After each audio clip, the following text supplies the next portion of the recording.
Hi guys, that's Gianpaolo Lorusso speaking for a new edition of the Top 10 PPC News of the third week of April 2025. What we are talking about today: Google Ads, clarification on multiple auctions in SERPs.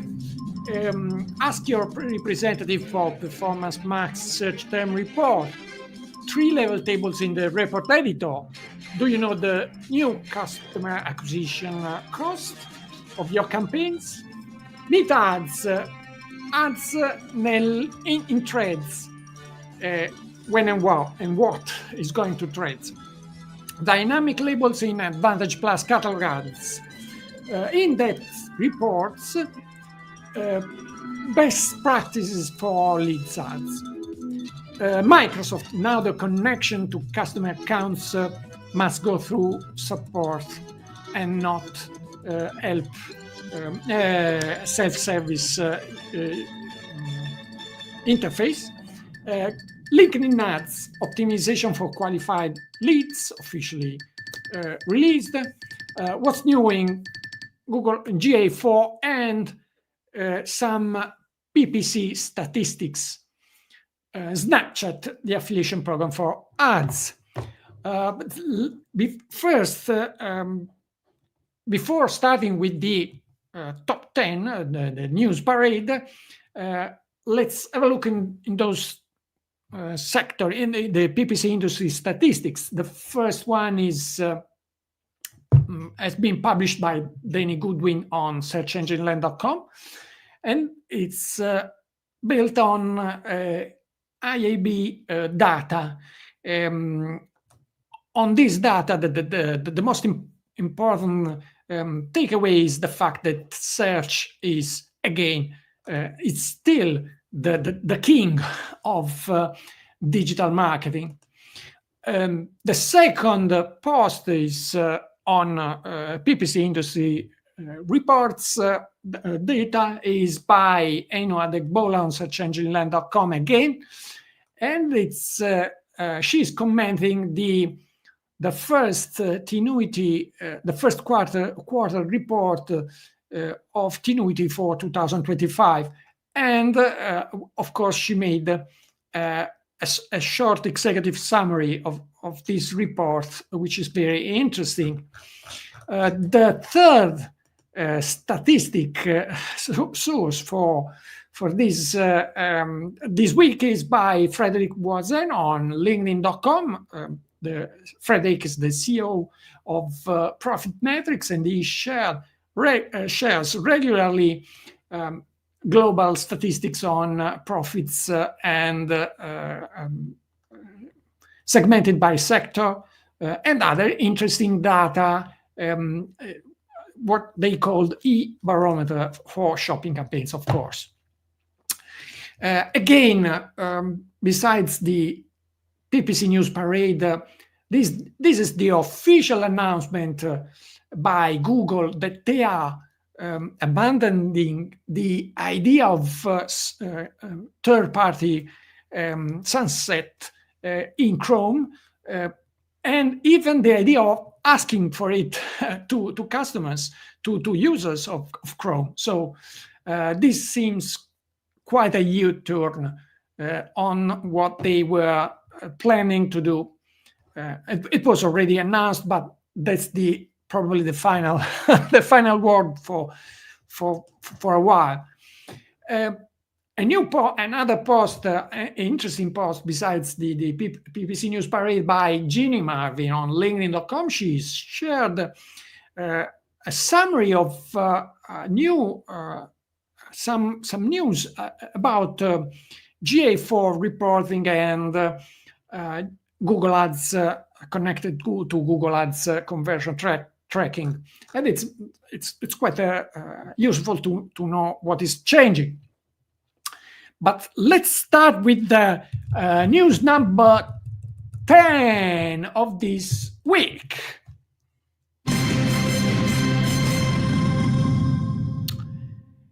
That it's on searchenginejournal.com by Lisa Resler, who has shared some interesting considerations on the fact that artificial intelligence has made possible some new KPIs made available, some new KPIs which can be used to evaluate the success of our campaigns. The news number 9 is by Snapchat. The Little Ghost Social has launched a affiliation program for anyone, for creators who can gain new advertisers to the platform. So it's good to know for them. I'm not creating contents on Snapchat, unfortunately. News number 8.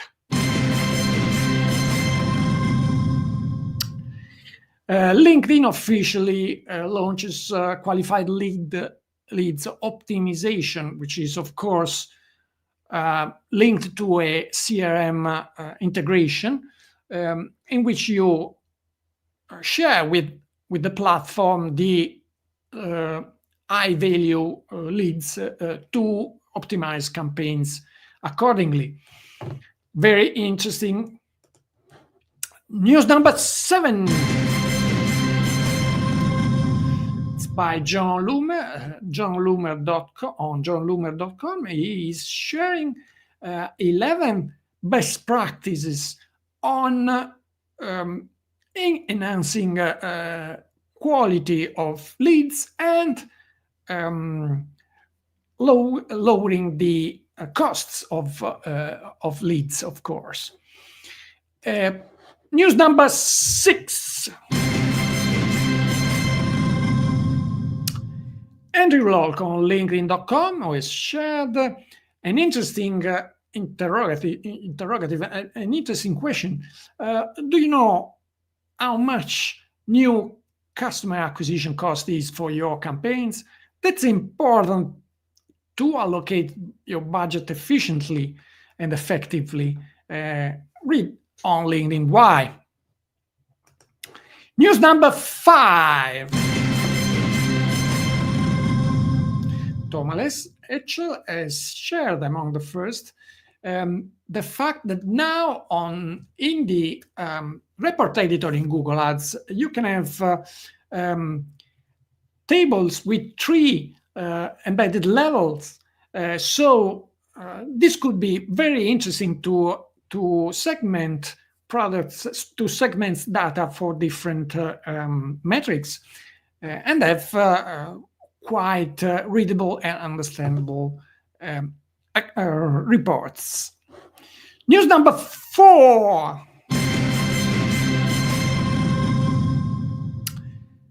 It's by Kirk Williams on LinkedIn.com. He has shared news on Microsoft advertising, which has been confirmed by several advertisers. It's not possible any longer to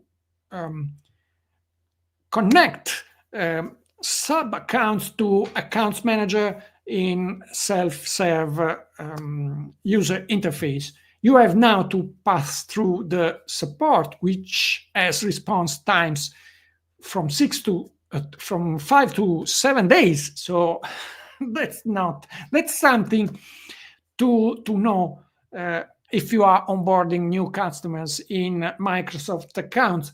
I hope this is a temporary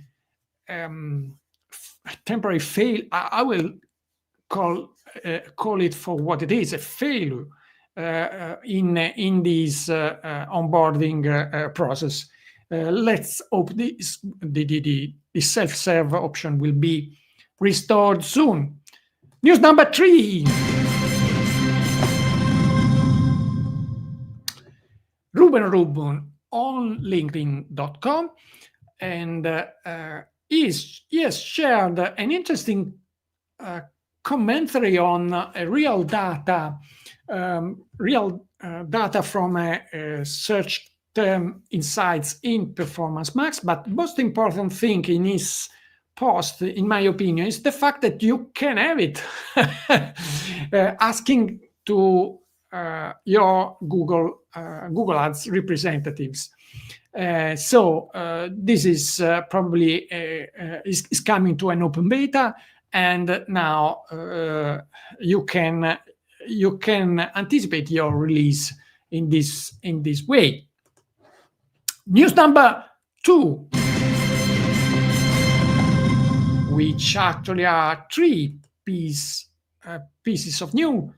The first one is by Barry Hott on LinkedIn.com, and he has shared among the first a new breakdown chart available in the Ads Manager, which is quite useful, as you can see in his post. The second insight is by Andrew Hutchinson on socialmediatoday.com, and he shared the fact that now you can have dynamic labels for Advantage Plus catalog ads, and is commenting the update. The third piece of news by on Meet Ads is by Dario Zanoni, who shared it on LinkedIn.com, and it's the fact that Meta has finally released, in part, partially, Meet Ads to threads, Dario has patiently recapped all the options you can have to, if you want your ads to come to thread. But the news number 1 of this week is the fact that Google has released a clarification on the multiple auction. He has confirmed it has confirmed in one single SERP, clarifying which are the slots available for each SERP. And beside this, I will link to a post in LinkedIn.com by Martin Regarding, who is commenting it. It's the post is in German, but of course you can have the translation quite easily, and is explaining what the clarification actually means for advertisers. That's all for this edition. If I missed something, please comment. I will consider it next week. May the ROI be with you, and we'll see you next week. Ciao!